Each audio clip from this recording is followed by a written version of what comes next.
We'd like to welcome you all here this afternoon, and we'd like to get our program started on time. I know everybody wants to honor everybody that's here tonight. We want to give everybody that opportunity, and we also want the inductees to have an opportunity to say a few words. At this time, I'd like you all to give a big round of applause as our inductees enter the hall.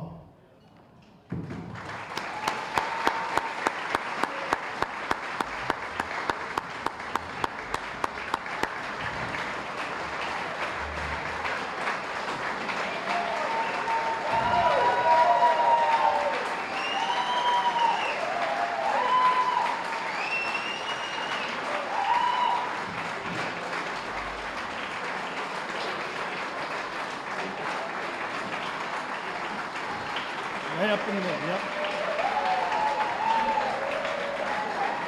Once again, I'd like to welcome you today to the program. This is our 10th induction since we began in 2001. Just a few informational things for you. There is, in your program booklet, an application to nominate people to the MHS Hall of Fame. We would like you to nominate anyone and as many people as you would like. The committee only works off of nominations that we receive. We don't just pick names out of a hat. And we do keep the nominations on file and review them all each year against the people that have been nominated. So don't feel that because you nominated someone in the past and they haven't been inducted yet, that their time won't come. Again, as you will see tonight, we have outstanding choices to make, and we don't want it to be just, from the committee's hands that we do this. We would like it to be from the community. This has been a great event. This is, I believe, the greatest number of people that we've had here at one of these. As you can see, they did a great job with the facility, so we're looking to be here for many more years.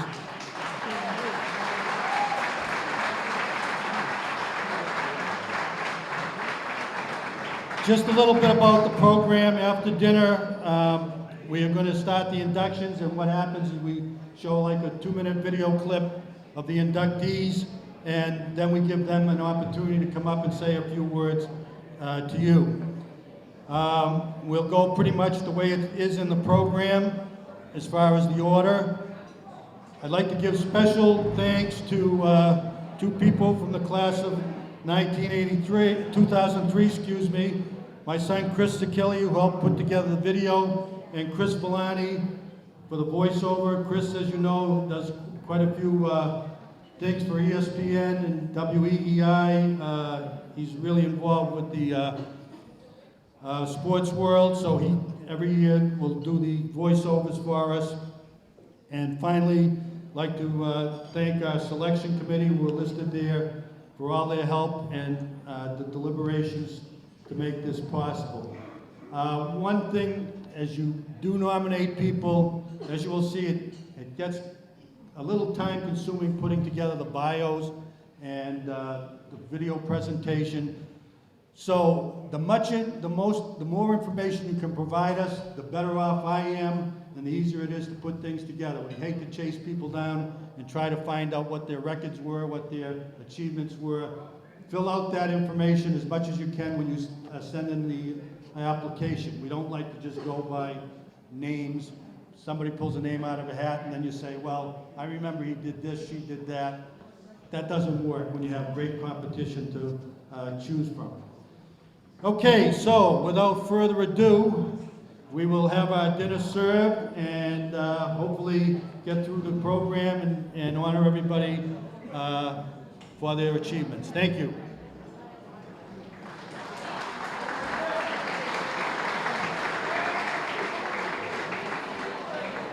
Now at this time, I'd like to introduce to most of you who have not met him, our new athletic director at Milford High School. He's been on the job for about a year now, and he's done a great job with the program, a lot of excitement, Mr. Peter Boucher.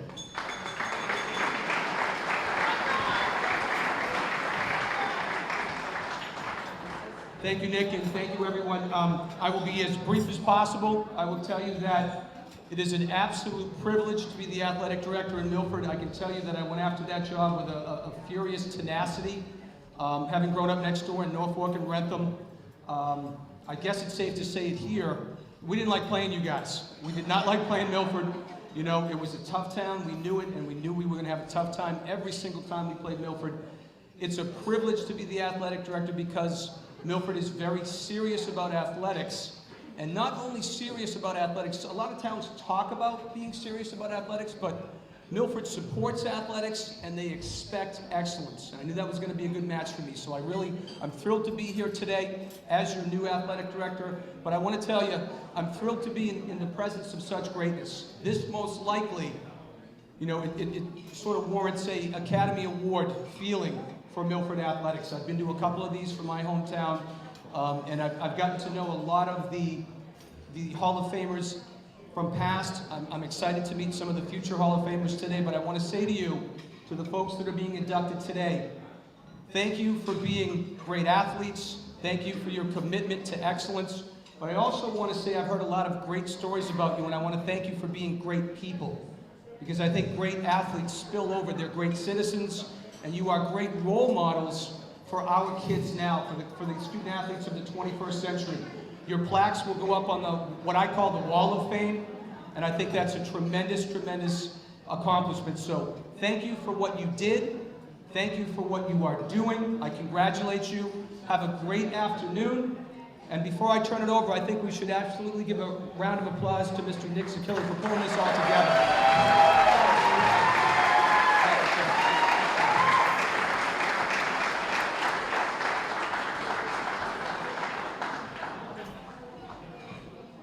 Okay, so like I said, we will introduce the inductees by a small video production, and then we'll invite them up here to say a few words and present them with their plaque.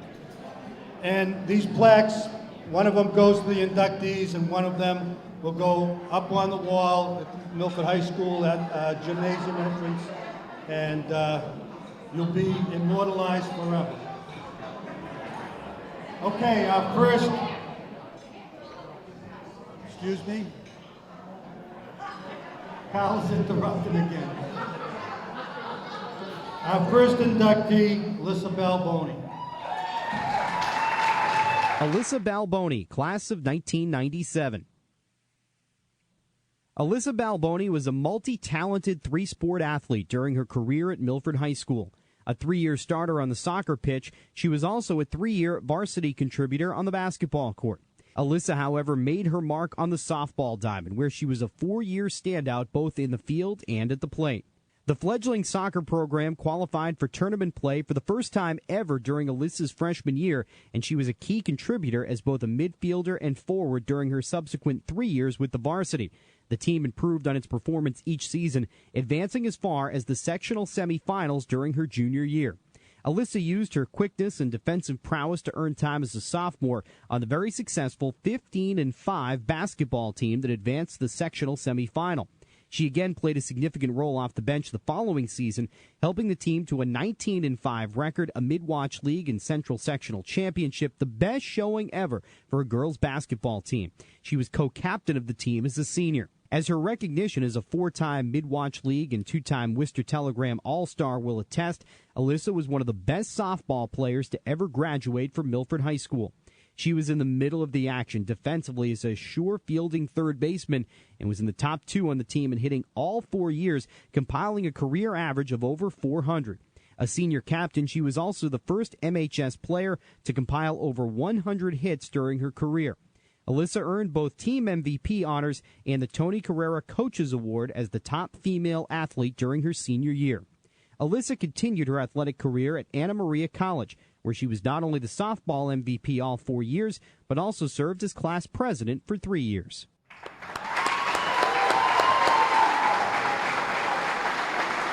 Alyssa, come on up.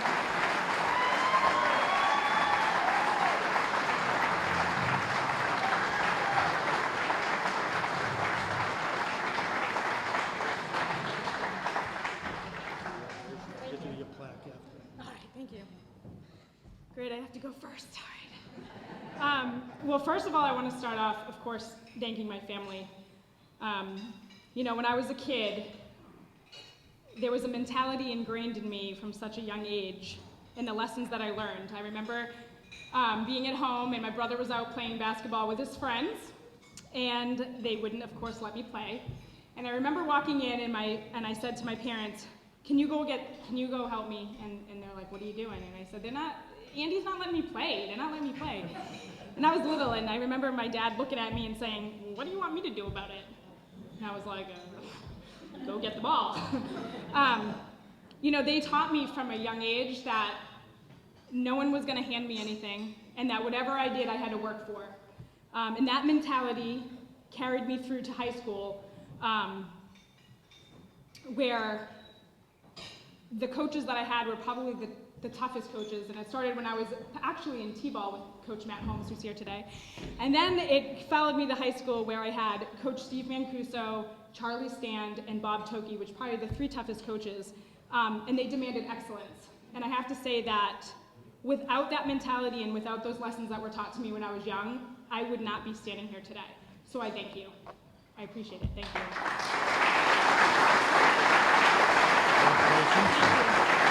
Thank you very much.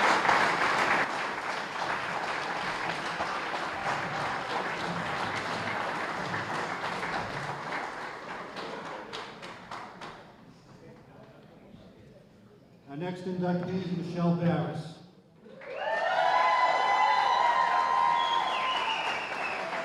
Michelle Barris, class of 1983. Michelle Mickey Barris was an impact player from the moment she entered Milford High School in the fall of 1979. One of the rare few to earn a starting position as a freshman on the volleyball team, she also played 2 years of varsity basketball and 4 years of varsity softball. As a power forward in basketball, Mickey could be counted on to contest every rebound, often leading the team.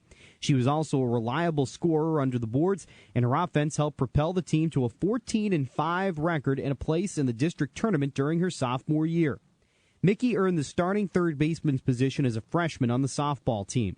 Possessing great range and a strong arm, Barris moved to shortstop as a sophomore, where she anchored the defense for the next 3 seasons. She was also a strong presence at the plate, where her power in the middle of the lineup was always a threat to opposing pitchers. Barris gave up basketball after her sophomore year to hone her skills in volleyball, where she became one of the best players in the state.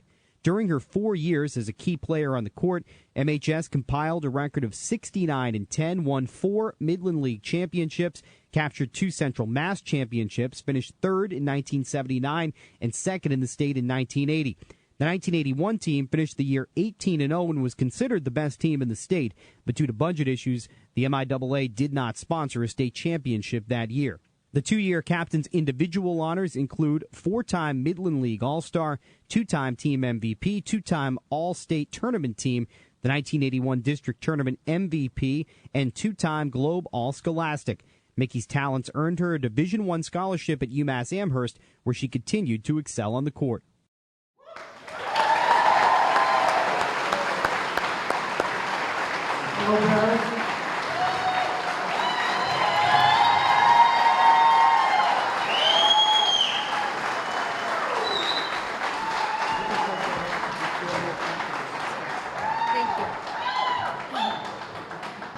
Good afternoon. I'd like to begin by thanking the Hall of Fame committee for this honor. Nick Zakili for putting together a wonderful event, and my family and friends for joining me in celebrating this special day. I would also like to congratulate my fellow inductees, as it is an honor to be recognized with all of you. I am particularly excited to be sharing the spotlight this afternoon with the 1980 and 1981 Milford High School volleyball teams. These teams represent a group of young women who were dedicated and talented with a winning spirit. In June, as I walked to the mailbox to get our meal, I was shocked with the contents of one envelope. Bills are one piece of meal I expect, but to see a letter from Nick Zakili, I was panicked. As I read this letter and learned of the induction, I was filled with a combination of excitement and fear. I must explain that my reaction was due to my fear of public speaking. Sweating. I am only able to overcome this fear because I want to share the significance of my time at Milford High School and the impact that athletics has had with my life. I can't believe it was 32 years ago that I graduated from Milford High School. Athletics were a huge part of my high school experience. Excuse me. First off, I'd like to thank my three coaches, Stephanie Slack, Donna Arcudi, and Linda Zakili. They were instrumental in guiding me through my athletic successes. Some may say I should have focused more on academics, but for me, it was all about the next practice, the next game, the next season, or, of course, what time were we meeting at the U-turn?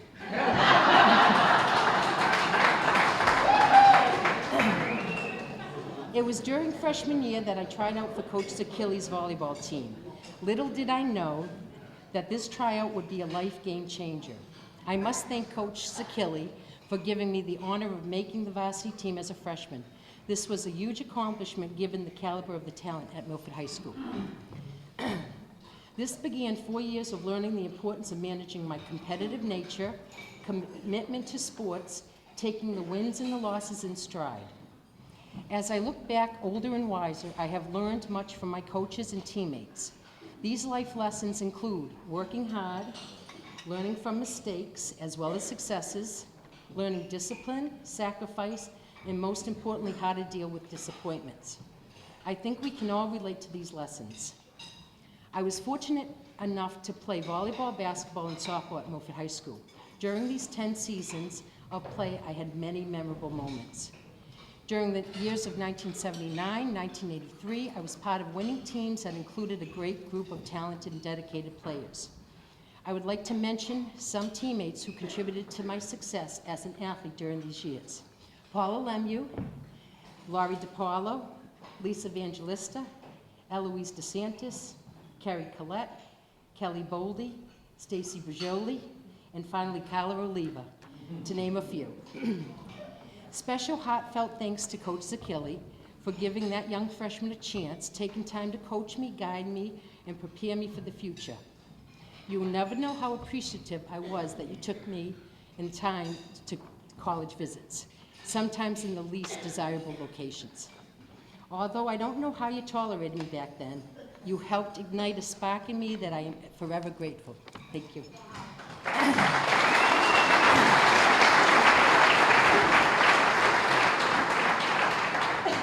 In closing, Milford was a great place to grow up, back in a time when kids could play in the neighborhood and venture off on their bikes without parents having to be concerned about our well-being. Although I grew up and went to college and never returned to live in Milford, my years playing sports at Milford High School will always be one of my happiest times of my life. Thank you very much for this honor, and I will be forever grateful for Milford Athletics. Thank you.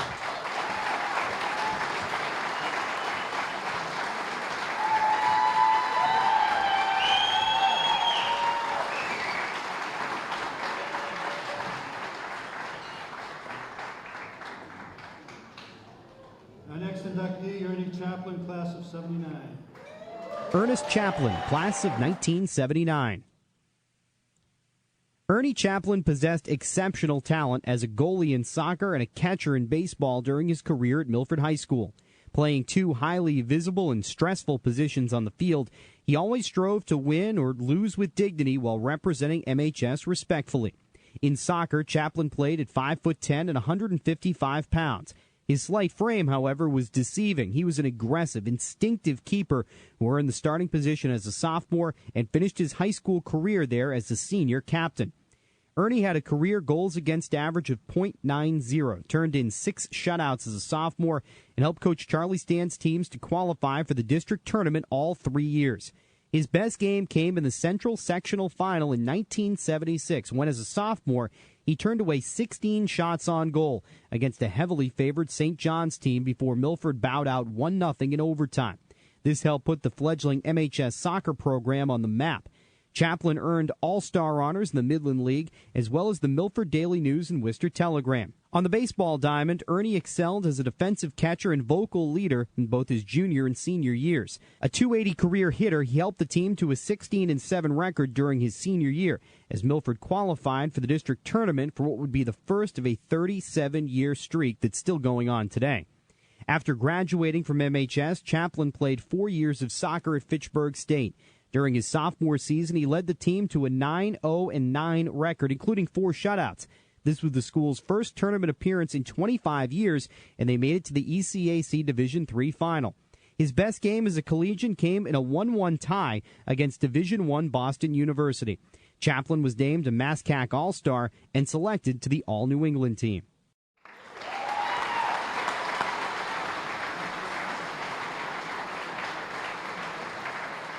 Welcome, Ernie Chaplin.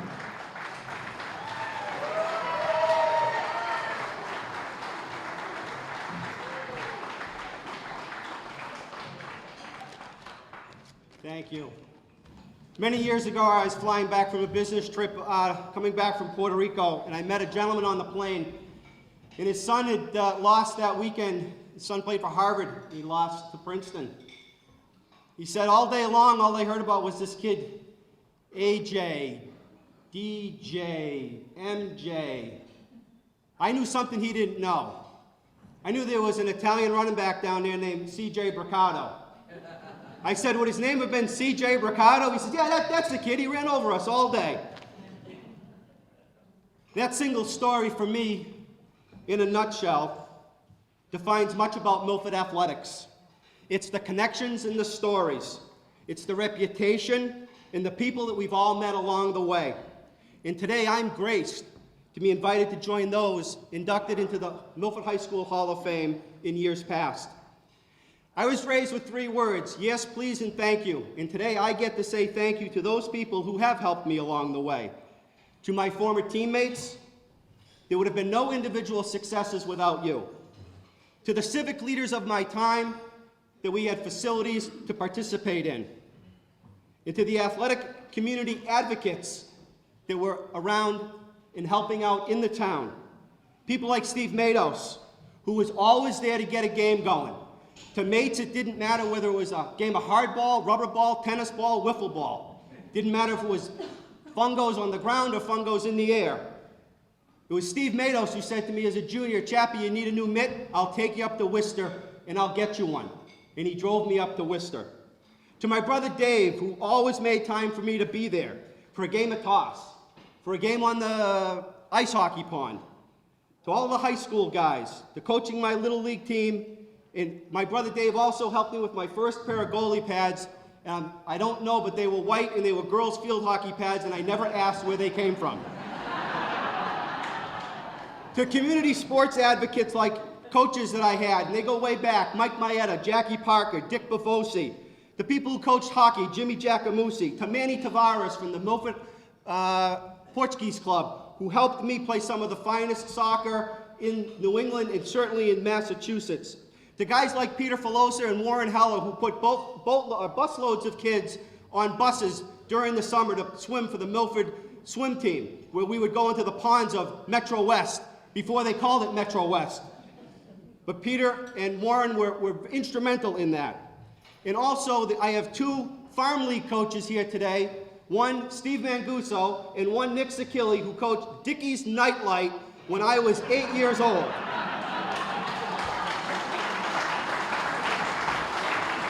But today I would be incomplete if I did not reconnect with my relationship with Charlie Stand. First and foremost, for the record, Charlie did encourage me to go out for the school musical and was very happy when I got a slot in the musical. But I spent 7 seasons with Charlie, and there's a lot of ground to cover. But what I will never forget are 3 simple things. To care, to simply care for those who need someone to care about them.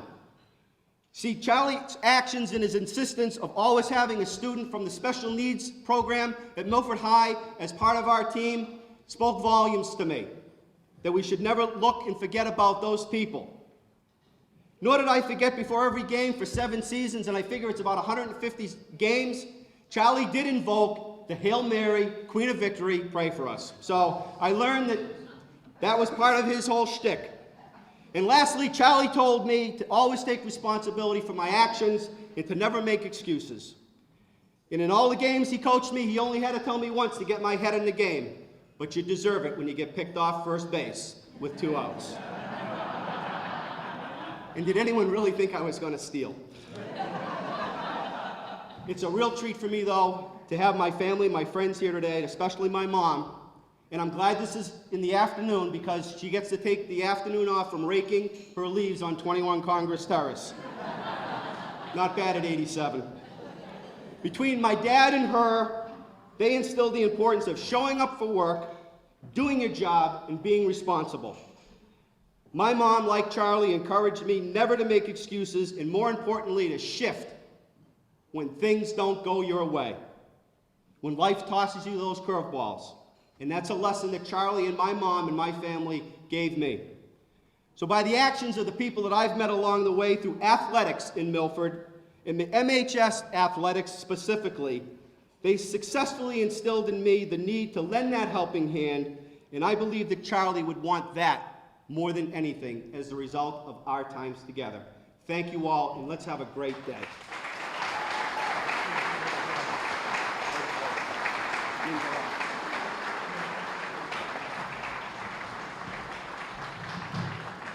Even as an 8-year-old, Ernie was tough behind the plate. He almost caused a brawl one night with a parent because he tagged the kid out too hard when he was sliding into home. Mr. DePaulo. Okay, who are we got next? Okay, our next inductee, one of my ex-wrestlers, Anthony Consigli, class of '85. Anthony Consigli, class of 1985. Anthony Consigli brought a hard-nosed work ethic to his athletic endeavors at Milford High School. As he liked to say, he played football so he wouldn't have to dig graves and wrestled to avoid shoveling or plowing snow for the family construction business. Although he was never the best athlete on his teams, he was, without a doubt, the hardest worker. Tony was a 4-year varsity letter winner on the football team, playing as a tackle on defense and as a center on offense. A member of the 1983 undefeated Super Bowl championship squad as a junior, he went on to earn Metro West Daily News Defensive Player of the Year honors, selection to the Worcester Telegram and Gazette All-Star team, and was named to the Shriners All-Star game as a senior. He went on to play at Harvard, where his leadership qualities were quickly apparent to his peers who elected him captain of the freshman football squad. He followed that up by earning 3 varsity letters. He started at center as a junior on the 1987 Ivy League championship team and earned second-team All-Ivy League honors as a senior. Consigli was also a standout on the wrestling mat. He started at 187 pounds as a sophomore in the 1983 state championship team and captained the team during both his junior and senior years. He was undefeated in dual meets as a senior heavyweight and was a sectional champion. As a junior at Harvard, Tony decided to take up wrestling again as a way to stay in shape for football, and he ended up starting at heavyweight for Harvard and former U.S. Olympic coach Jim Peckham. A highlight of his career was being chosen to represent Boston area colleges as a member of a cultural exchange team that spent 2 weeks competing in Japan. Tony is the president of Consigli Construction and the father of 3 children who he says manage his humility.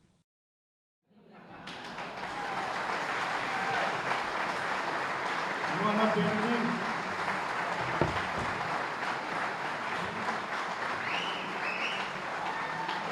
I just have to make one comment.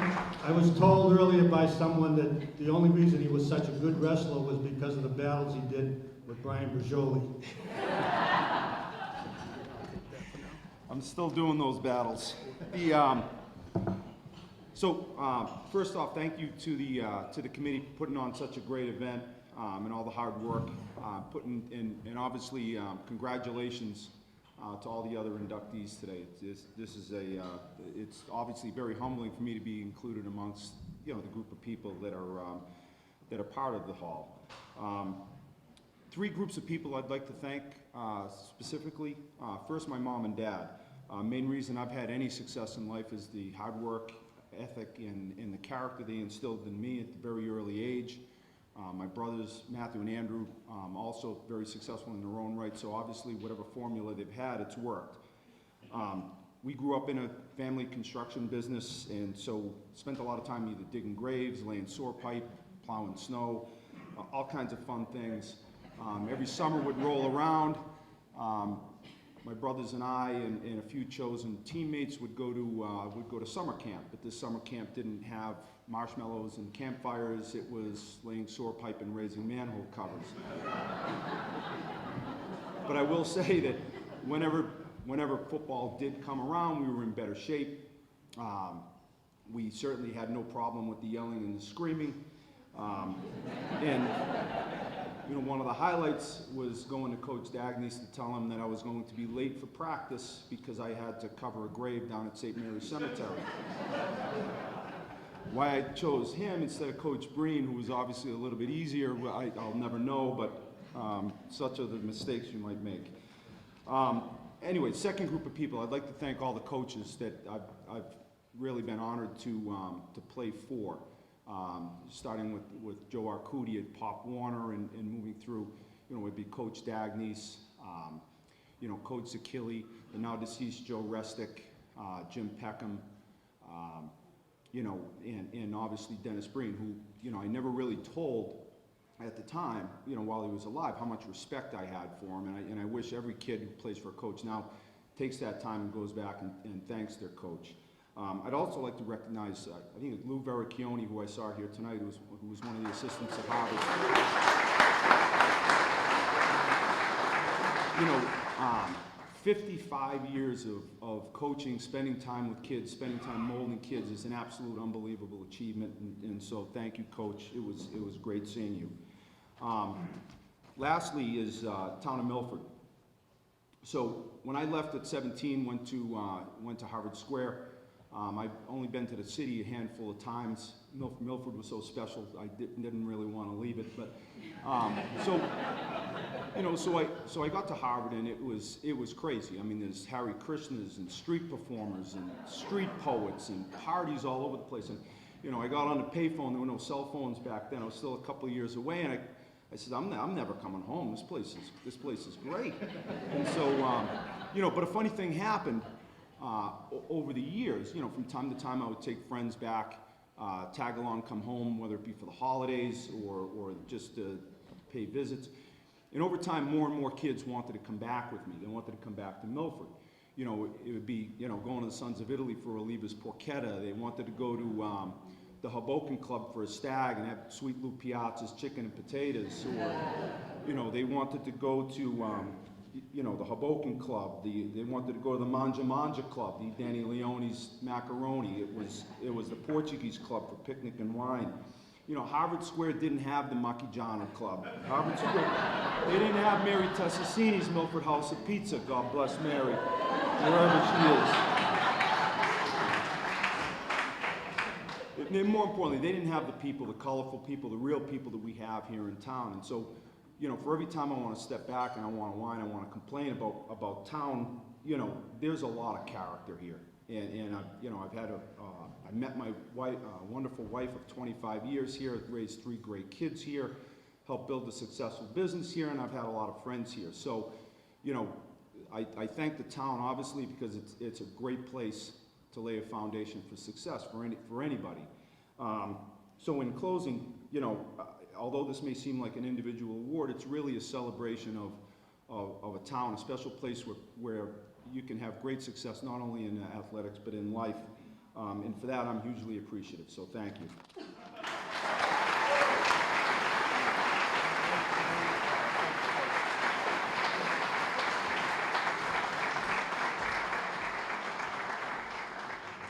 Our next inductee, class of 1976, Pat Cornelius.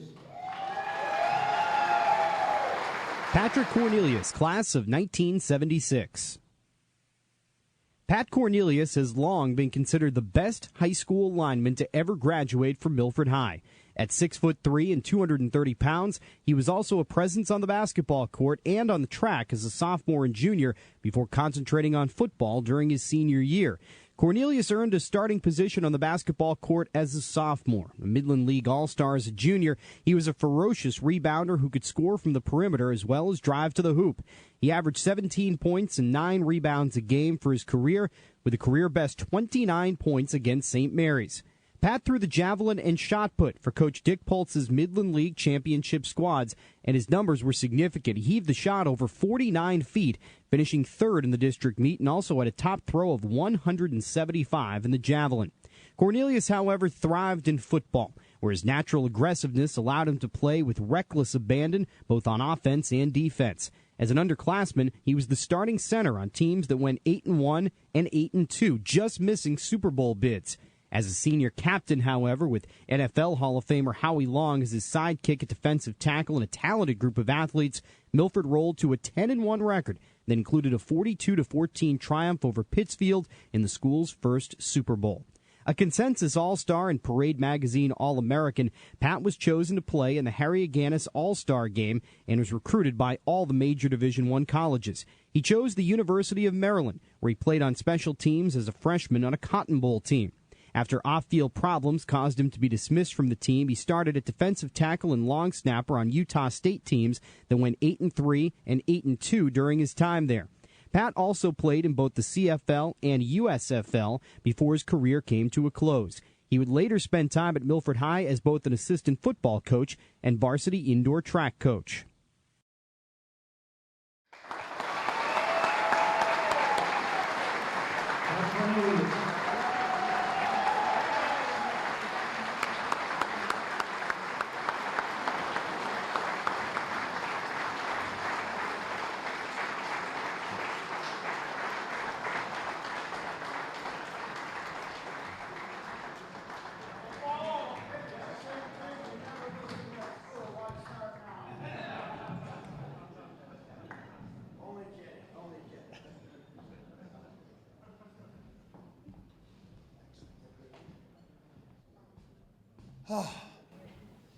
Very nice to be here today.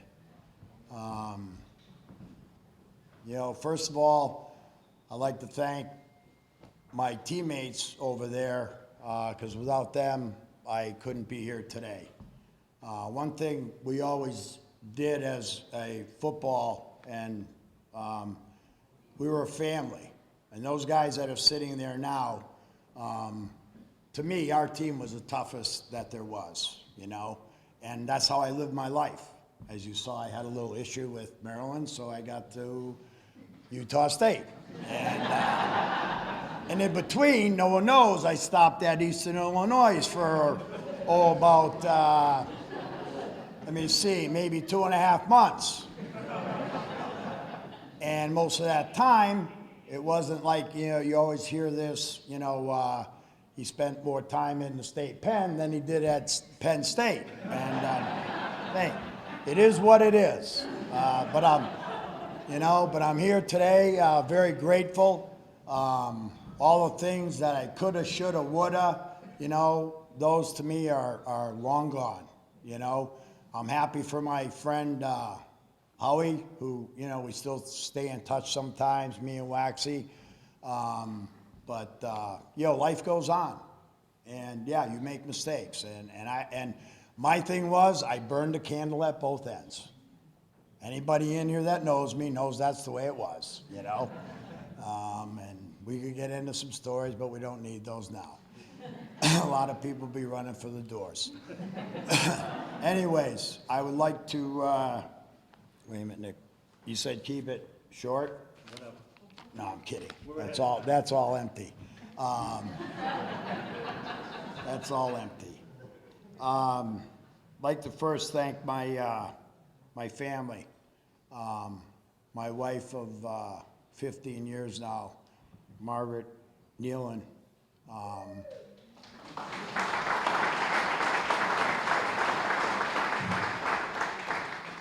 Who has, more than anybody in my life, controlled me. In a good way, dear. And I don't mean controlled me, I just, after I had to grow up, and it took me a long time to grow up, okay? And I have a beautiful son, Evan, that's 10, and a beautiful daughter, that's Bree, that's 8. And if you look at them, God, We had the same haircut, we looked the same, whatever. I said, one thing he's gonna do is not act like his father. He can act like his mother, okay?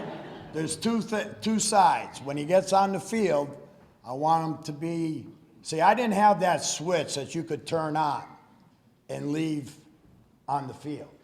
I brought it with me wherever I went. And it wasn't a good show, believe me. You know, it is what it is. And I live my life hard, you know? Like I said, a lot of people that know me here, that's just the way it was. And I always, my thing was be the toughest son of a bee you could be, whether you're on the field or off the field. If someone look at you the wrong way, well, you know, give them a slap and move on. But it never seemed to just be a slap and move on. It seemed to be a war. But anyways, enough of the old war stories. But getting back to football. I may ramble sometimes, and you can ask Waxy or Lou. I'll be in the middle of a conversation, and I'll just forget what I'm saying, so bear with me. Dick Corbin. You know, today he was a big part of my life. Yeah.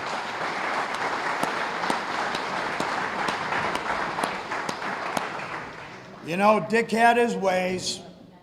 Just like all of us, you know, everyone's got skeletons in his closet. Dick didn't have many. I have enough for him and everyone else. But, you know, Dick was a big, influential part of my life. You know, I didn't go to Maryland because he went to Maryland, although he wanted me to. He'd be, Corny, you got to go here. You know, Jake Helm's coming up, or, you know, Tennessee or Michigan or Ohio State, or, you know, all the places I visited. And it was a great time. I loved it because back then, in '76 it was, man, you could do whatever you wanted. You know, when they pick you up from the airport, again, things I can't say here, it was just a wild time, you know, just to get you to go to school there. When I went to school, unfortunately, like I tell my kids today, I said, you will get a degree. Okay, unfortunately, I had mine paid for, and I didn't end up with one. I will make sure that mine do get a degree because of my wife. But, you know, I'd just like to thank the town of Milford and the school of Milford for giving me the opportunity, what I had, which was a great time at school, the little time I was there, and a great time, yeah, you guys laugh, you were with me. But, you know, it was a great time. I had fun doing everything in my life up to this point, and, you know, if I could go back, and, you know, one thing I see with the NFL today, guys are saying, oh, we're gonna sue the NFL because my head's this, my head's that. Hey, we all signed up for it, man. We knew what it was. You take this, you run it into that wall. It's the way it was. That's the way I was taught. It's not now where you lead with your hands, you tackle with your shoulders, you take your head and you run it right down a brick wall. And that's how we played. So, you know, don't whine. When you sign up for something, you know what's gonna happen, do it.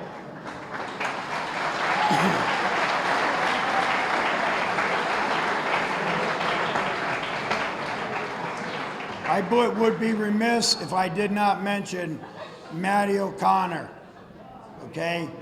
Matty was our basketball coach. God bless him. We put him through hell, and I know he's looking down on us right now.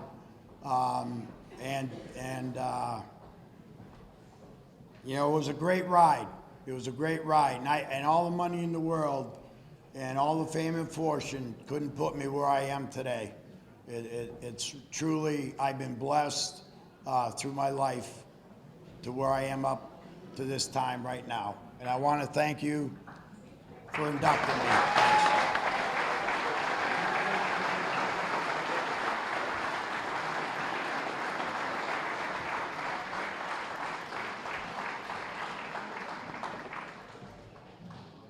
Our next inductee, class of 1965, Joe LaSorsa. Joseph LaSorsa, class of 1965. Joe LaSorsa was like the Energizer Bunny when he played at MHS. He just kept pitching and pitching and pitching. The 5'9" LaSorsa excelled during a 3-year varsity career, compiling a record of 25-5. LaSorsa was a power pitcher, but lacked pinpoint control. During his senior season, he struck out 161 batters, but walked 59. He pitched a no-hitter and defeated Auburn, a game in which he struck out 16, walked 11, and hit 4 batsmen. During an era when the starting pitcher was expected to go the distance, he threw 1,670 pitches while running his record to 11-2. When Milford, which won 2 Midland League championships during his 3 seasons on the mound, entered tournament play in 1965, his senior year, Joe pitched in all 6 games. He started 3 and relieved in all the others. He beat St. Peter's and Pittsfield, but lost to Somerville in the state final while taking the mound with a back injury. Joe also hurled for 3 seasons in the Milford Legion, helping them to a state championship in 1966. Veteran baseball fans in both Milford and Northborough no doubt remember LaSorsa's classic duels with Ken Reynolds, a lefty who later pitched for 10 years in the majors. Joe only had 1 win at his 5 outings against his nemesis, but the games were always 1-0 or 2-1 results. The most memorable, a 14-inning affair that was called at 1 a.m. due to a curfew at Pheno Field. Reynolds had 28 strikeouts, LaSorsa had 18, both going the distance. Joe was also a star pitcher for the Milford Town team and for Orleans in the Cape Cod League. LaSorsa went on to have a stellar collegiate career, first at Rollins College and then at Boston University, where he was named to the District 1 All-Star team and voted most valuable player in the Greater Boston League. In 1969, Joe was signed by the Oakland Athletics and pitched for the Burlington Bees of the Midwest League before arm problems ended his career. Please welcome Joe LaSorsa.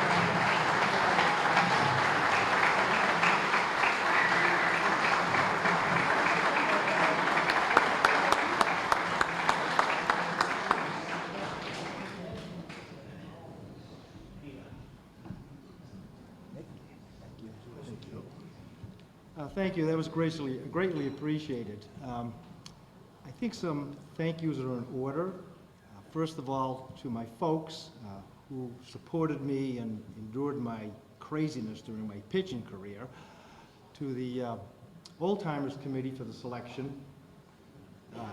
Big thanks to Ken Hemway, who originally nominated me for this honor, and a group of my friends who supported the nomination. Many of them are sitting with me today. Also, I'd like to thank my many teammates and coaches who over the years contributed so much to any success that I've had. As we know, and as the saying goes, there is no I in the word team. And a great big thank you to a man who gave me my first chance, stuck with me through thick and thin, my favorite coach of all time, Joe Stoico, who's in back.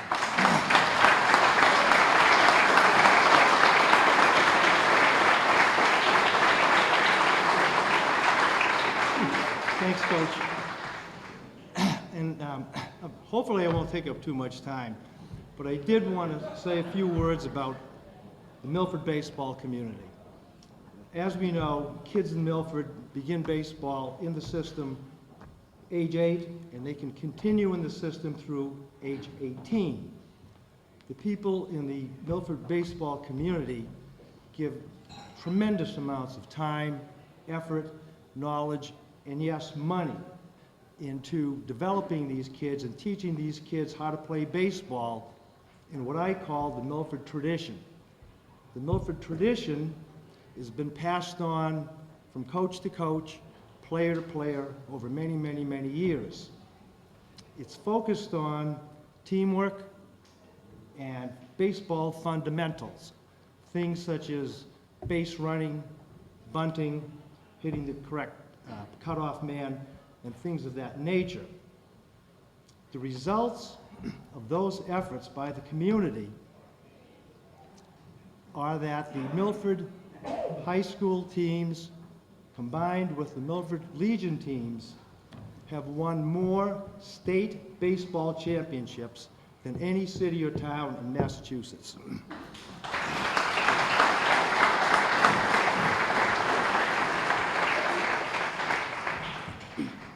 And obviously, I am a product of that system, of that tradition, and for that, I say to the Milford baseball community, thank you.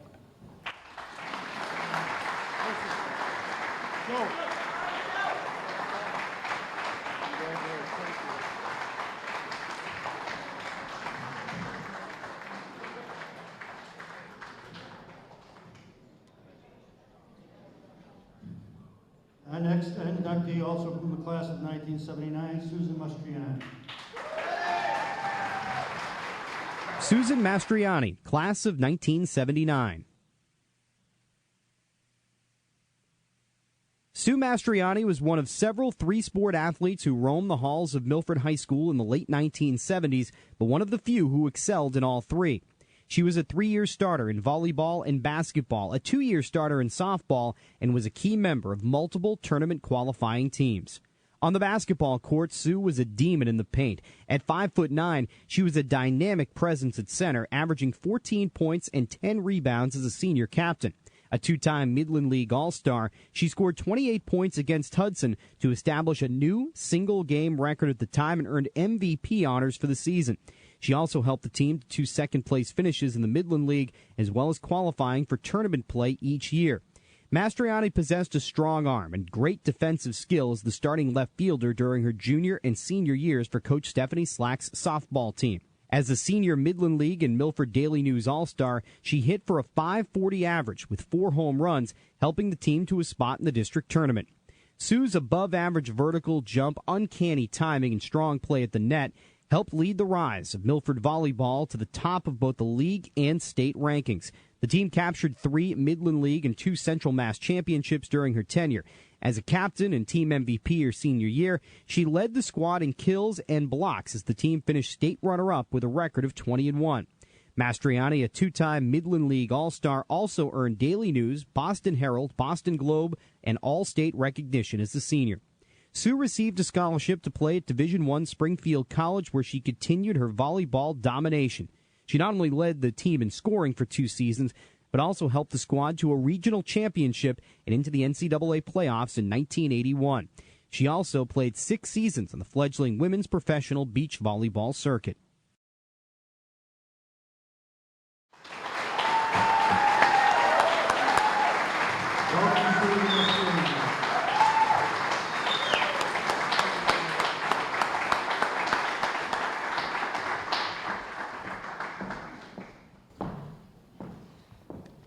I'm still stuck on Pat's speech. It was a great speech. And wow, that hair. I'd still blame my sister. That was quite a ride I had back then, I thank you all. Who would have thought the one person who had to be spoken to about talking too much and too loud would be at a loss for words? Linda can attest to that. Thank you to the Milford High Hall of Fame Committee. It's truly an honor. I reflect back, I have to say that clearly my athletic experience at Milford High School has set the stage for the work that I do now with the troubled youth and adolescent I work with in Springfield, Massachusetts. The challenges I faced as a young girl growing up in the 70s, way back then, played an intricate role in my athleticism. Growing up in a single-parent home, being the last of 6 children wasn't so bad. Watching my older siblings pull together and join my mom and holding the family together isn't something you see much these days, especially with the families I deal with. And I believe that's where I gained most of the teamwork that I learned today. We all had a role in the family, as we did on the court, and we pulled together to make it work. I met Linda, lucky you, who I didn't realize would be our future coach at the time. She was this young, just out of college phys ed teacher who was blessed with meeting who were soon to be the class of '79. From the beginning, we gave her a run for her money, no doubt. Although we were only in the 6th grade, we were connected with her immediately. And from there on through middle school and into high school, she groomed us and was our mentor as young women athletes. who definitely persevered. She introduced sports via volleyball to us after school behind the old high school, where we played and we had just fun. She had a vision and she pursued it. Linda knew her girls. She had the ability to recognize our strengths and what drove us. She pushed each and one of us to our maximum abilities, which ultimately contributed to our success, and I thank you. I was stubborn. I was a jokester, without a doubt, but very serious about playing and winning. I never once took for granted those who always cheered me on, the fans, who were mostly family, and couldn't ignore Mary Zach's voice in the background. And of course, my wonderful teammates. Gina, I thank you for the candy store. Carla, for carrying it on. It gave us that extra kick from the locker room. To my mom, my sister Denise, my brother-in-law Bob, thank you for supporting me and dragging yourself to all my games day in and day out. I always considered myself lucky, most times at the foul line because I hated that shot, but lucky that I had two families, one at home welcoming me and supporting me during after games, and the one on the court who also supported me and helped me reach my highest potential as an athlete. I'd like to believe that we, as young women athletes growing up in the 70s, have definitely paved the way for female athletes today and in the future. Thank you.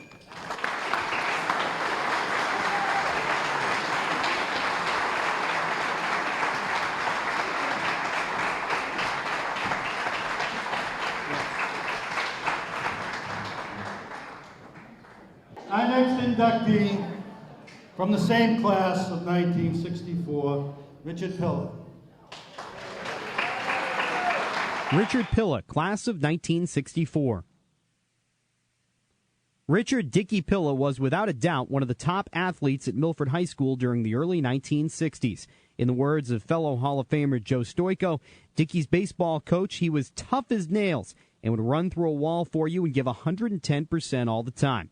On the gridiron, Pilla was a hard-hitting, two-way player who seldom left the field for Hall of Fame coach John Calagione, helping the team to a record of 7-2 as a senior, possessing outstanding speed and explosiveness as a running back who could break tackles on offense, and he was also a receiving threat out of the backfield.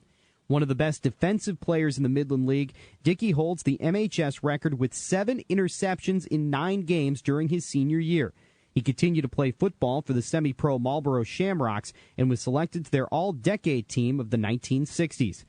Pilla was a 5-tool player on the baseball diamond, a true coach's dream. A 4-year varsity player and senior co-captain, he was instrumental in helping the team to 4 straight Midland League championships. Playing second base, he was the number 3 hitter in the lineup as both a junior and a senior, and was a 2-time All-Star, swinging the bat for a .403 average his senior year. A slick fielder who, according to Coach Pep Marcone, had the best arm he'd ever seen, Dickie also played 3 years for the Milford Legion and 2 years for the Milford Town team, compiling a .350 average for both squads at the time. Pilla went on to play many years in the Boston Park League.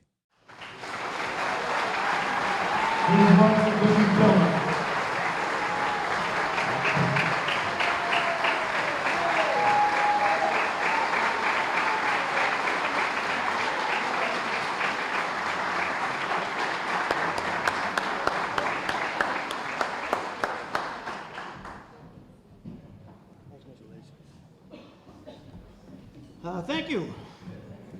I got some cheat notes here. And first of all, I want to thank the committee for electing me and all my friends and family that are here. And all the fellow inductees. Bunch of great athletes. I got some cheat notes, and my wife says, you're going to speak from the heart. But, hon, I had a lot of cheat notes in high school, too. How do you think I got through high school? I mean, really. I'm here because I'm an athlete, not a scholar. You guys know that. All right? All right, let me take a quick one. I want to thank, first of all, my son-in-law who allowed my daughter to get here from Austin, Texas. And anybody knows Austin, Texas, she got I got 5 grandchildren. And God bless her for watching them all, because I know she does it. But it's football season there in the middle of the playoffs. And you talk about tradition. I didn't realize how big football was in Texas until I visited it, and I can't believe it. I'd like to thank my brother Rico for being here, And I always look up to Rico, and thank God this was in November, not August, because anybody knows Rico, he'd be at a place called Saratoga. I had to get married in November because of Saratoga. But Rico, thank you. I've looked up to you all my life. I want to thank Lori for coming from Austin, Texas. Thank you so much. My son Richie and his girlfriend Stephanie come from New York for this special occasion. I'd like to thank my fellow teammates that I played with all those years. You made it possible for me to be up here. If I didn't have a good team, I would not be here. And I looked up the guys like Frankie Tuley, who played football, great football player, lousy team, Frankie. You know, I was lucky to play with a good team. Guys like Lenny LaFlemme, Alan Alves, Tony Chinapi, Adi Sipla. We went to battle a lot of times in football and baseball. I appreciate being up here. And to all the fellow inductees, congratulations. And if I missed anybody, I'm sorry. Thank you so much. One more thing. Oh, hold on a second. I got one more thing I wanted to say. Not last and not least, I wish everybody would raise their glass right now from my fellow inductee, Bobby Stoico, who we lost too soon in life, a great athlete. Loved him, we all loved him, and there's a lot of people here who know what I'm talking about. And Coach Stoico and Coach Calagione, thank you for being my only two coaches, because we didn't have any coaches, that was it. I mean, you know, that was it in our day, but raise the glass to Bobby Stoico, and God bless Bobby Stoico. Have a drink, Bobby. Thank you so much. Congratulations. Thank you so much, Dickie.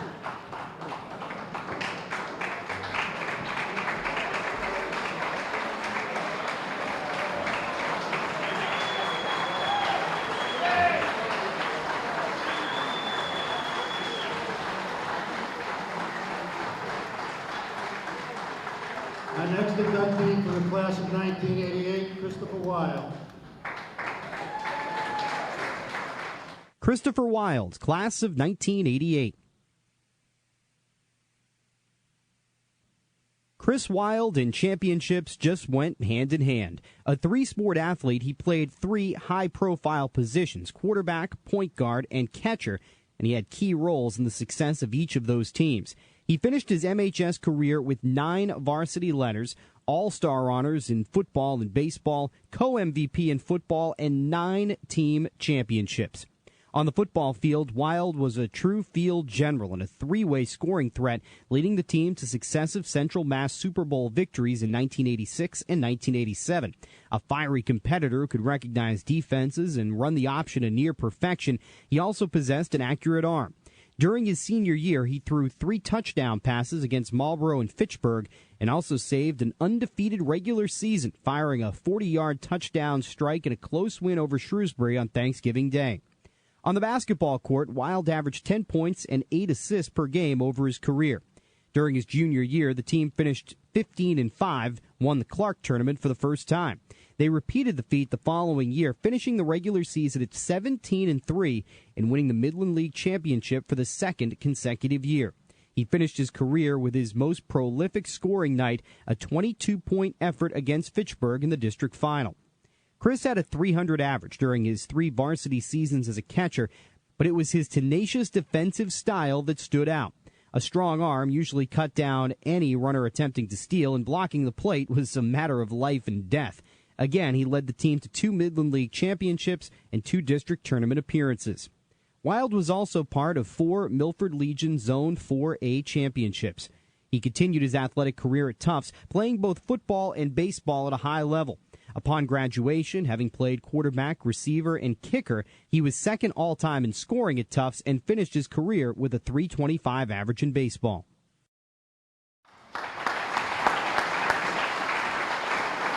Please welcome Chris Wilde.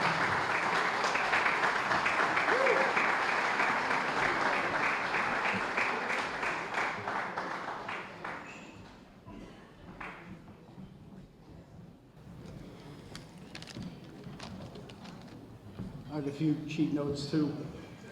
I'd like to first of all thank the committee, Milford High School, and the town of Milford, and congratulate all the worthy inductees that I'm proud and privileged to be inducted with. It's a very impressive class. And,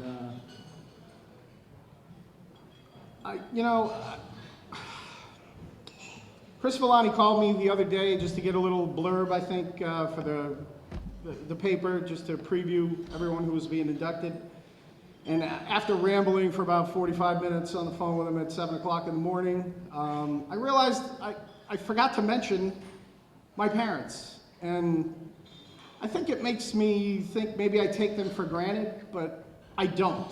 And since I know I don't, I think the reason I forgot to mention them is because they're always there. They were always there for me. And I think what makes that so amazing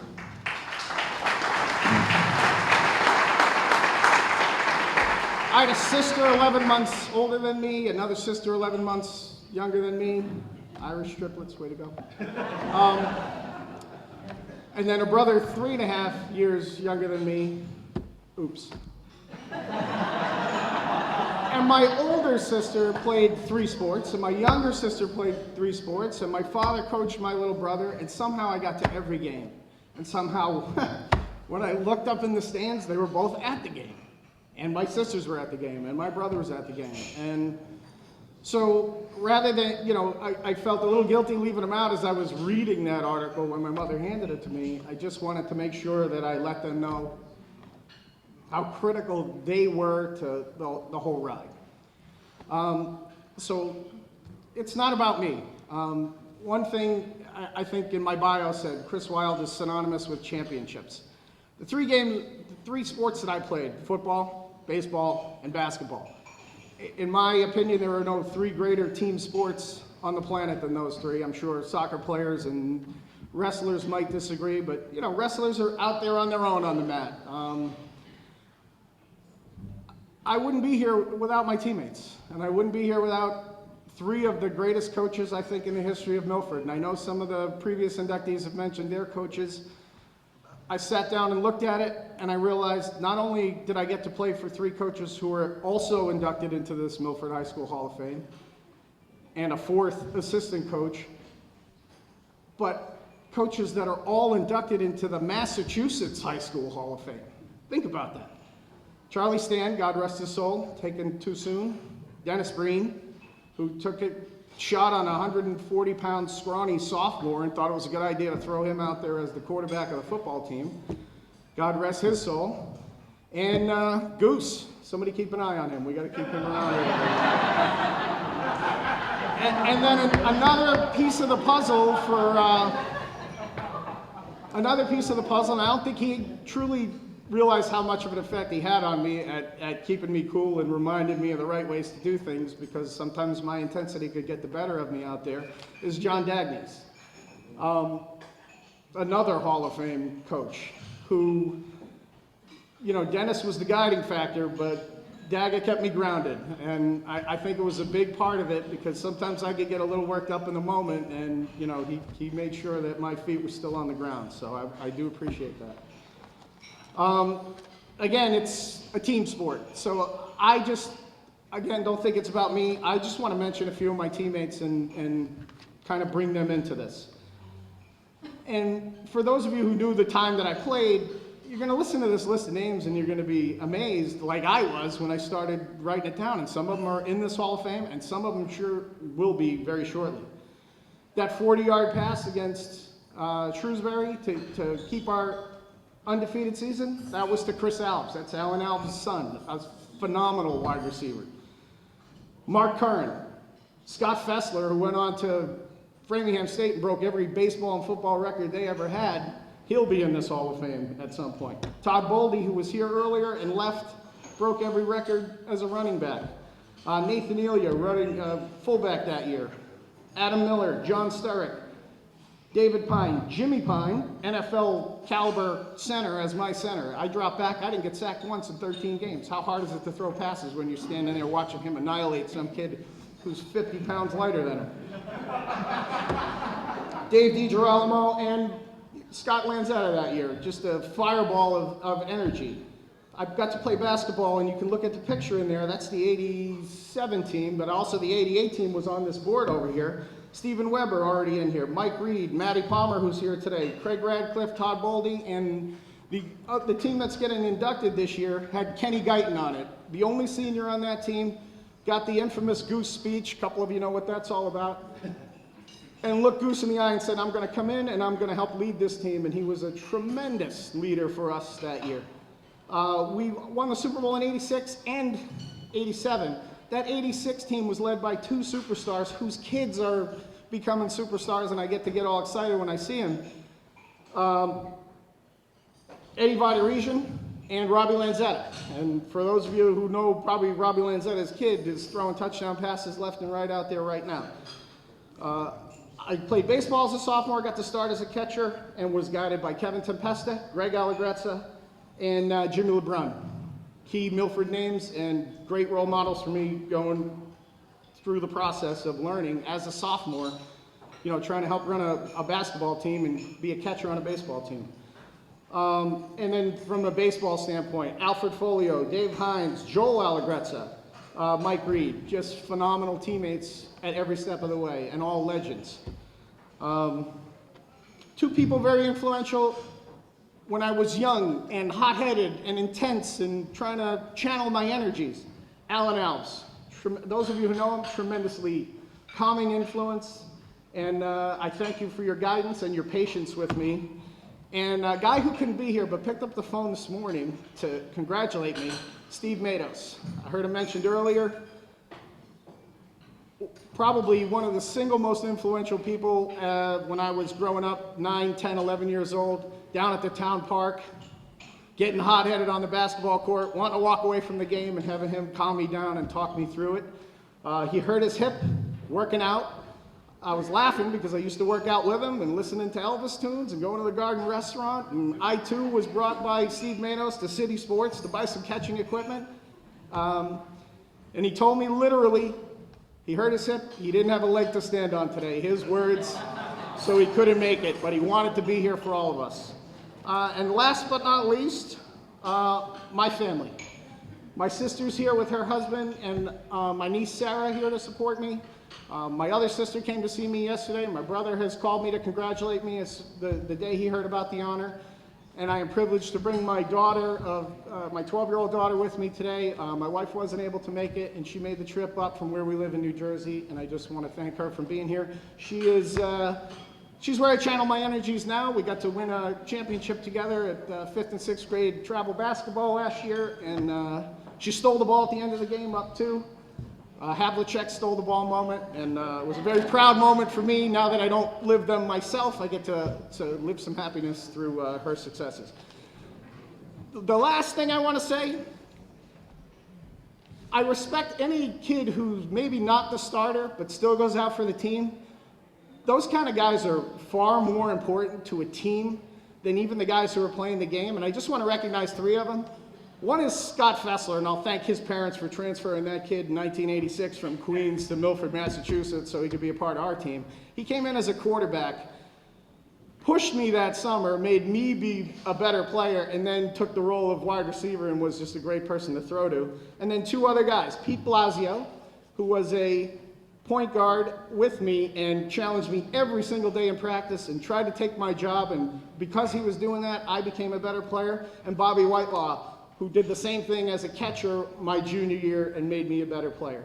And for these 2 guys over here, you can't mention Matty Palmer, Joel Allegrezza, and Pete Blasio in the same sentence without mentioning Jeff Sequenzia. So I'm just going to add him as the super fan, and those guys will know why he was in that. Thank you.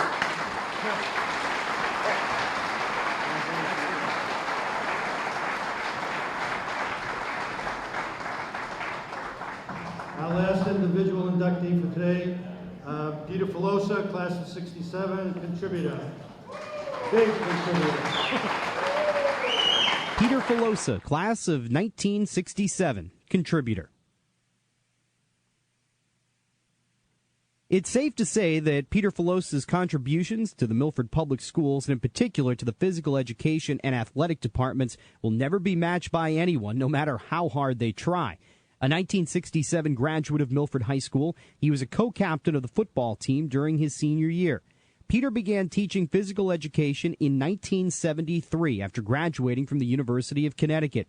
He has the unique distinction of having taught in every school in Milford over the course of his 35-year tenure up until his retirement in 2006. Peter was the coach of the first MHS varsity boys swimming and diving team when the new Milford High School opened in 1973.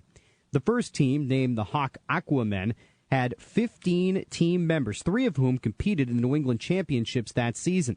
Along with fellow teacher Dave Crescenzi, Peter also started the Milford Community Use Pool Program that year and became pool manager in 1986, a position he still holds today. Peter gave up his coaching position in 1977 to become Milford High's athletic trainer. He took the initiative to improve the athletic training facilities and make his services available to female as well as male athletes. He was a key aide to many championship teams and coaches, for example, traveling with the football and wrestling teams until leaving the position in 1986. Peter was heavily involved in the day-to-day functioning of Milford High School, serving for many years as the president of the Milford Teachers Association, as well as taking a leadership role in many ad hoc committees to improve the educational offerings at Milford High. He was also an unofficial guidance counselor to many students and athletes who served on his pool staff. Peter was also a class advisor to the classes of 2000 and 2003. Filosa has also served the town of Milford in many capacities over the years. He was a town meeting member for over 30 years and managed the town pool at Pheno Field for over 40 years. Peter was honored by being selected the Plains Association Man of the Year in 2015 for his many contributions to the citizens of Milford.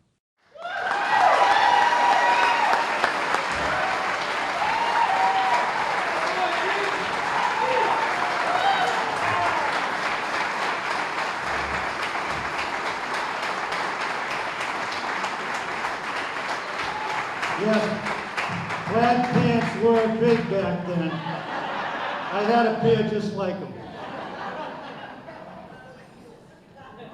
All right, I had a long speech, but I know the Patriots are going to start soon, so I would like to thank the selection committee. It is definitely an honor, and it was a very unexpected honor. I know that word gets thrown around, unexpected. For me, it really, really was. When I picked up that letter and I read it, I said, come on, I just did my job. I worked there, we had a good time, a lot of laughs.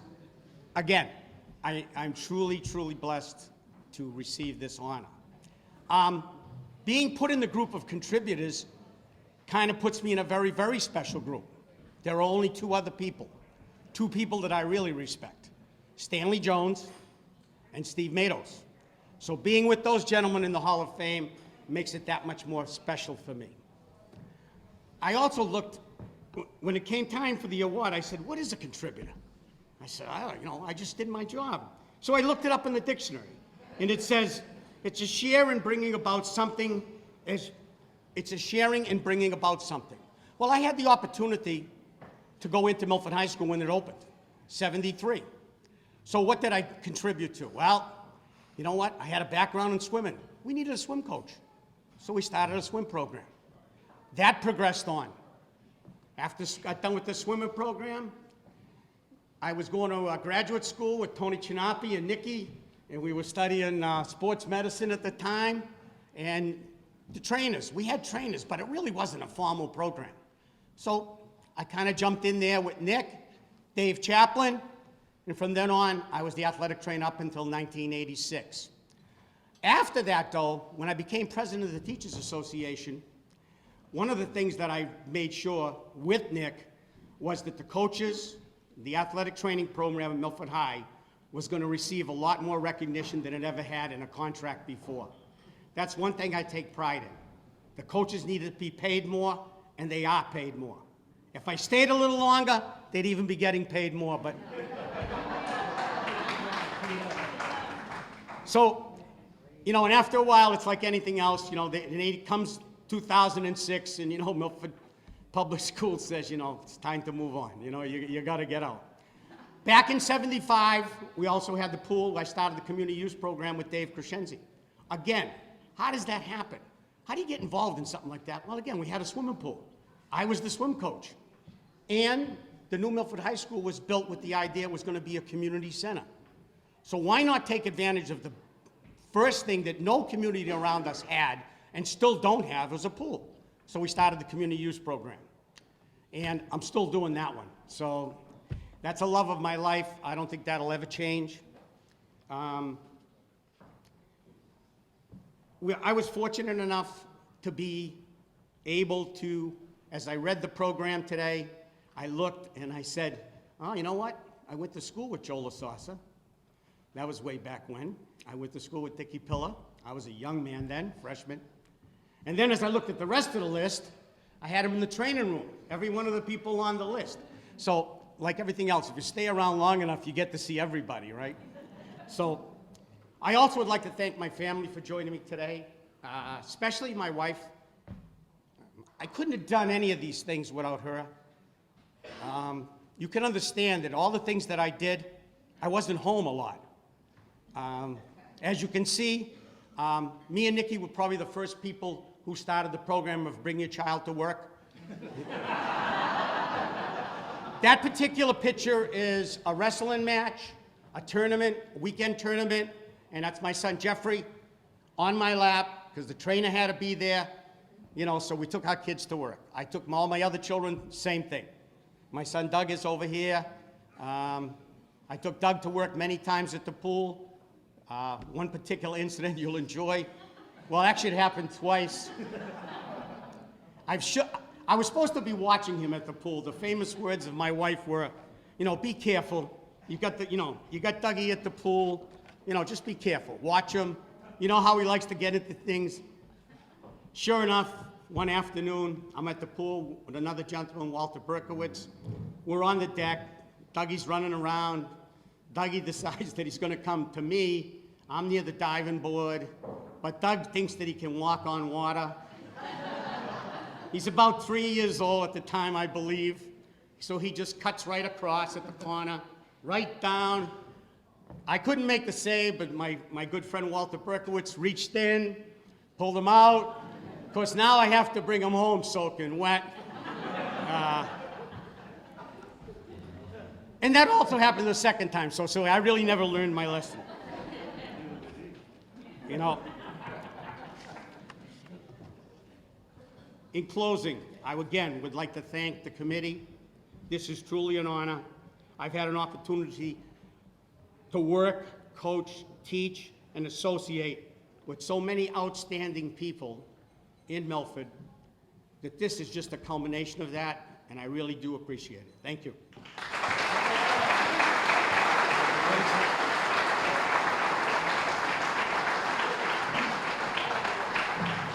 Okay, just a little change up for our team presentations. We will have a video for the teams, then I'll ask the coach and the team members to come up, and the coach will introduce the team members as I hand them their little memento that we give them. Okay, so the first team we're going to honor tonight will be the 1987 basketball team, correct? Okay. The 1987 boys basketball team.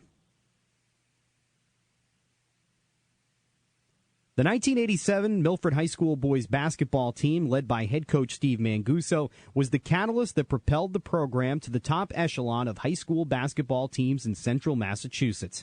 Senior captain Ken Guyton and junior captain Craig Radcliffe were joined on the court by John Betcha, Peter Blasio, Todd Boldy, Sean Kearney, Matt Palmer, Mike Reed, Bill Schroeder, Steve Weber, Bob Whitelaw, and Chris Wild. The team's accomplishments included a 19-3 overall record, the first Midland League boys basketball championship since 1972, the first Clark Tournament championship, defeating 19-0 Bartlett High School, and the first boys sectional tournament victory in 46 years in overtime over a defending Division I state finalist.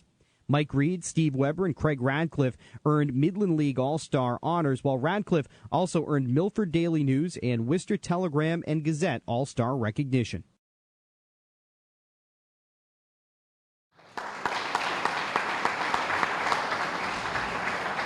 Members of the team, Coach Manguso, please come up.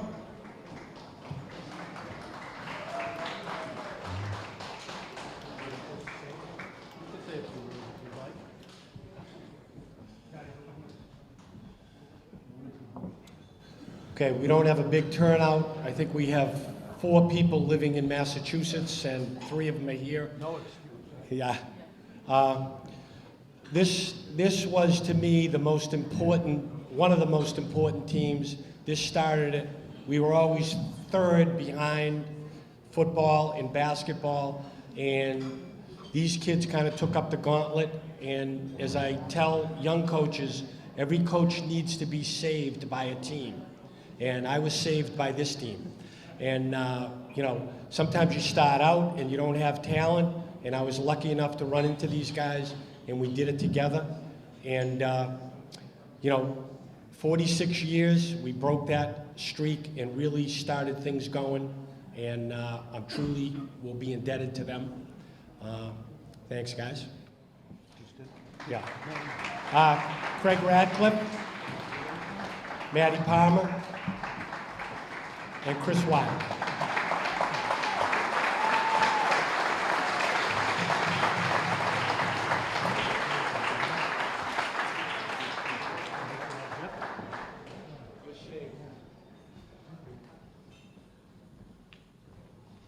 Okay, our next two teams will be the 1980 and the 1981 volleyball teams, and we will run their clips back to back since a lot of the girls were on both of those teams.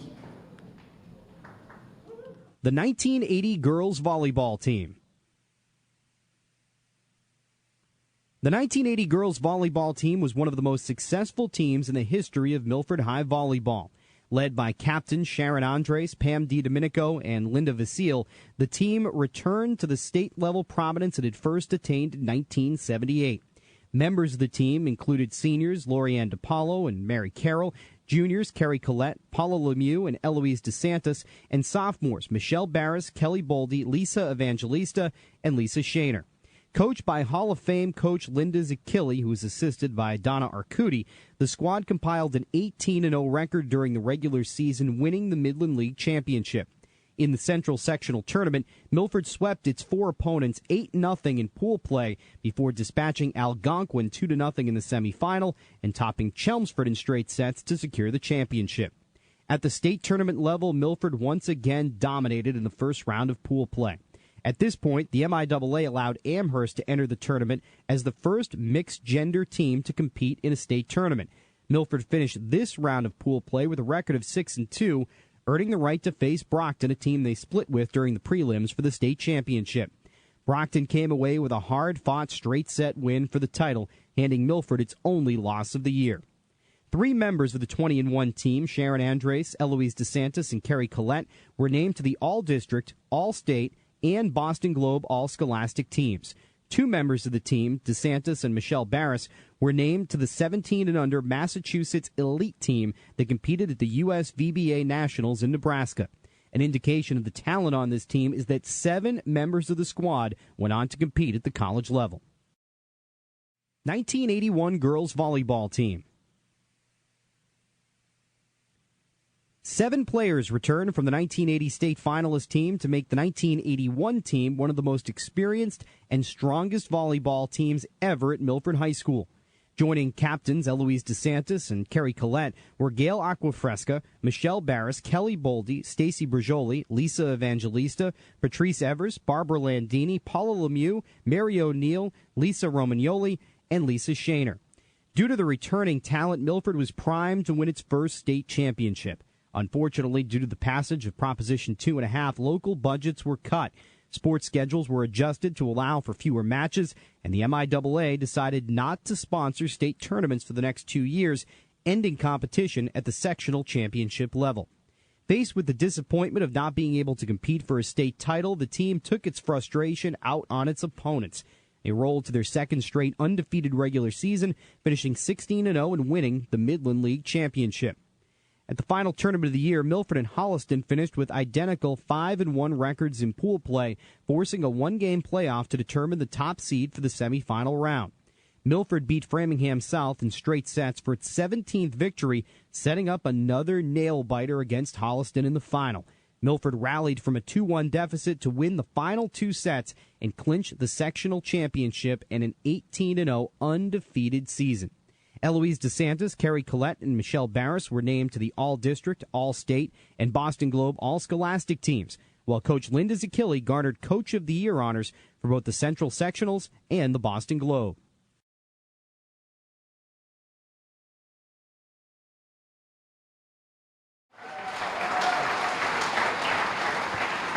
Okay, so we have all members of the team come on up.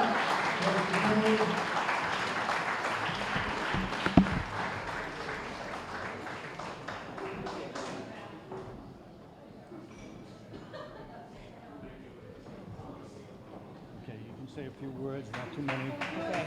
And then you can introduce the girl. All right. I'm going to just keep this short. First out, I just want to mention that these teams here, they faced a lot of different obstacles during their playing career, one of which was playing against teams that had boys on the other side of the net. I'm sure that they remember those times. What's great about this is, what was the best part of this whole night was seeing them together, greeting each other and not having seen each other for years, and knowing that many of them traveled distances to be here. So congratulations, you deserve this award. Okay, do you want me to go in any special order? No, let the 80 members come up first. I get them confused. Anybody that was on the 80 team first, just the seniors, come on up first. Right. Okay, so Linda Vasile. Pam, I don't know the marriage names, but Pam No, we're Domenico. giving them the old name. Pam Domenico. You're welcome. Sharon Andres. Be good on both teams. Everybody that's left here played for both the 80 and the 81 team. Right? Yep. Okay. Yes? All right. So we'll start with Lisa Shana.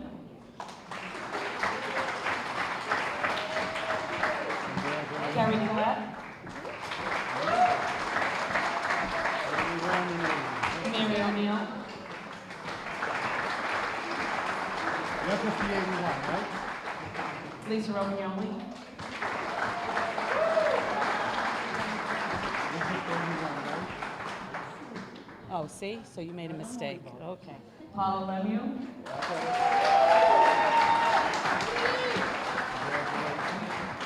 Eloise.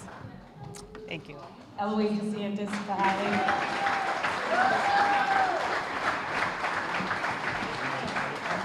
Lisa Evangelista.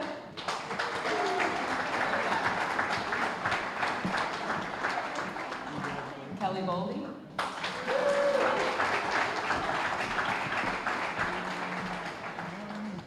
Stacy Virgili.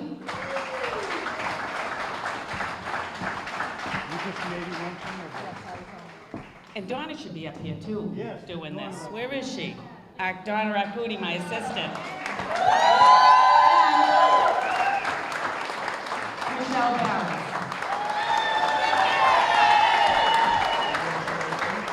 So just I just have one quick story. I'll keep it brief. So for the 80 team, Donna was my assistant, and that was the year that I had my oldest son, Michael, and I was pregnant with him very close to my due date. And I was at the school and ready to get on the bus to go to Clinton, and my water broke. And I said to my husband, I'm still going to this match because it's my first child, I'm gonna be in labor for hours. I'd rather be at my match than at the hospital. And he said, what, are you crazy? You're not going. I said, I'll follow the bus. I'll follow in my car.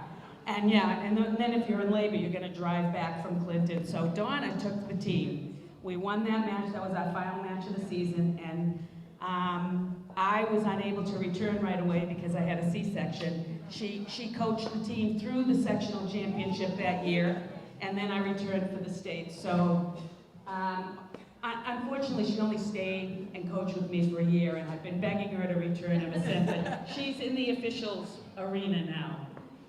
I want to thank all of you for coming. They do get the award for traveling the furthest. We have Kelly came out from California, and Carrie came from Florida, and Paula came from Florida, and everybody came from all over the place. All right. Thank you.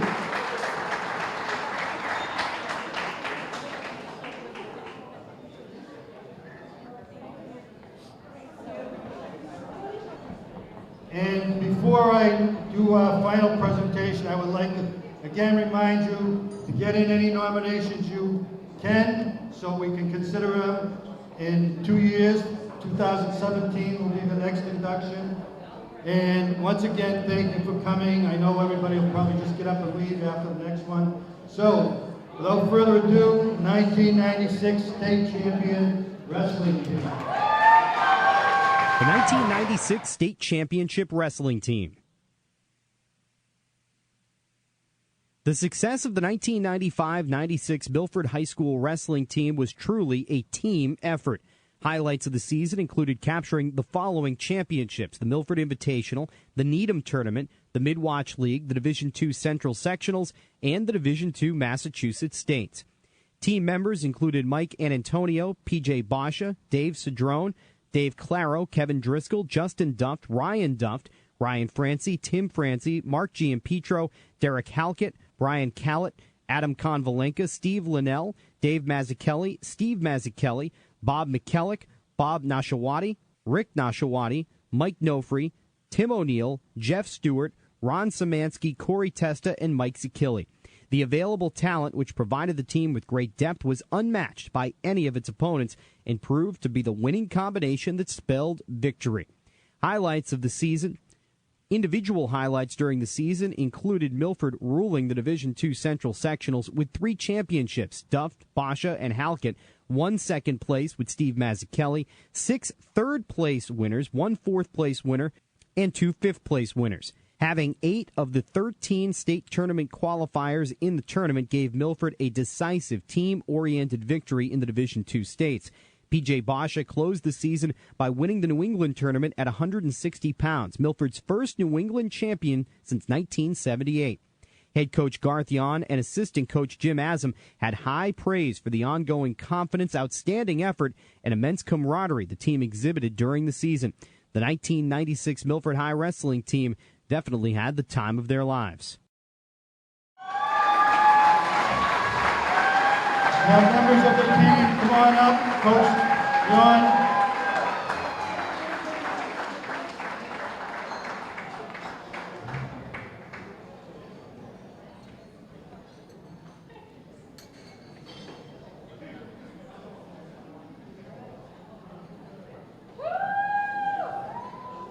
And Justin Duff sent all the pictures, so that's why he's in most of them. Can I get a round of applause for that? No. Where's God? Right over there. I've been writing a speech on the show for 40 minutes. Nobody's going to see the end. You don't have to say too much. Just all right. Introduce. Well, I appreciate Nick telling me absolutely I wouldn't have to talk tonight, so I appreciate that, so I won't. But I did want to thank one person. First of all, I want to thank all the parents that are still, supporting this team years later. And the one I'd like to point out the most would be Judy Duft, who certainly nominated this team. And I think the first nomination went in at the second period of the heavyweight bout of 1996. So Judy, appreciate that. I'll say, you know what, a lot of coaches, in good seasons like this, you would once say, the season went by so fast. I would have to admit, this season actually crawled by. It was the longest season of my life, and I'm just glad the statute of limitations is finally up per Coach Zakili. But getting to the team members here, they had a great year. It was one of the best years of my life, following this group. Rick and Justin wanted me to say that it was a bad mistake that I did not nominate him as the MVP that year, that his state championship rivaled P.J. Basha's New England champion, whatever. I stand by with this decision. You're still second runner-up. But anyway, without further ado, this great 1996 wrestling team, Rick Nashawati, Mike D'Antonio, Steve Mazzucchelli, Corey Testa, captain, Justin Duft, captain, state champ, Dave Cedrone, Bob Nashawati, Ryan Duff, team captain, PJ Boston, New England champ. And the assistant coach, Jim Asen.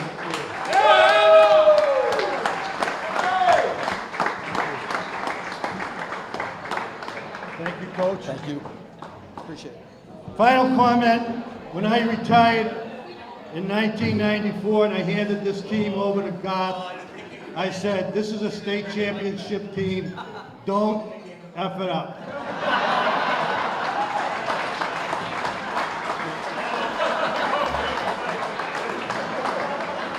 Thank you once again, everybody. Enjoy, go Pats, let's go.